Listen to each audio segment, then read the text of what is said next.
Welcome my YouTube channel. अस्सलाम वालेकुम दोस्तों, उम्मीद करता हूँ कि आप सभी खैरियत से होंगे। कभी ऐसा हुआ है कि तुमने पूरी रात जाग कर दुआ मांगी हो, तड़प तड़प कर अल्लाह को पुकारा हो, दिल के अंदर एक उम्मीद जगाई हो, लेकिन जब सुबह हुई तो तुम्हें लगा जैसे आसमान खामोश है, अल्लाह ने तुम्हारी फरियाद सुनी ही नहीं।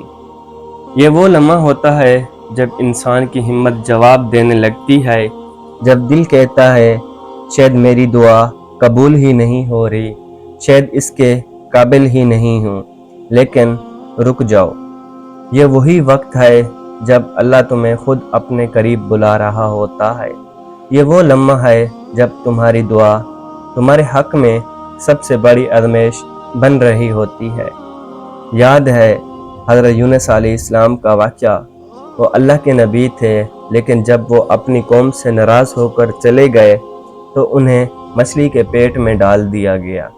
अंधेरा ही अंधेरा, समंदर की ताहा, मछली का पेट और तन्हाई की गहराई।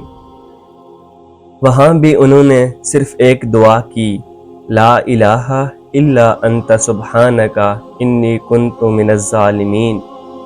अल्लाह ने सुना, देर से सही मगर कैसा शानदार इंजाम दिया।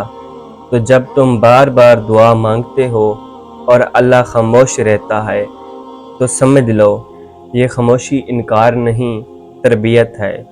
ये देर रहमत की अलामत है। तुम्हारी दुआ कभी ज़ाय नहीं होती, या तो तुम्हें मिल जाती है या उससे कोई मुसीबत टल जाती है, या अल्लाह तुम्हें अपने करीब करने का ज़रिया बना लेता है। इसलिए मत रुको, हाथ उठाते रहो, आंसू बहाते रहो और अल्लाह से कहना ना छोड़ो, क्योंकि अल्लाह खुद फरमाता है, मुझसे मांगो मैं दुआ कबूल करूँगा।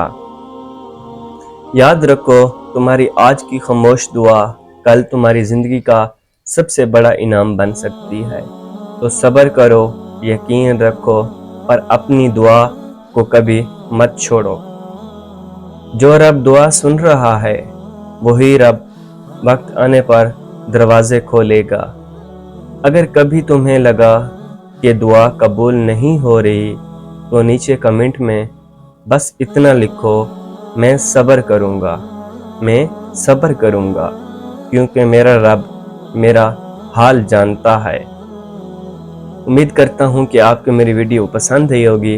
अगर मेरी वीडियो आपको पसंद आई है तो मेरे चैनल को ज़रूर सब्सक्राइब करें और मिलते हैं एक नई वीडियो के साथ। तब तक के लिए अल्लाह हाफ़िज़।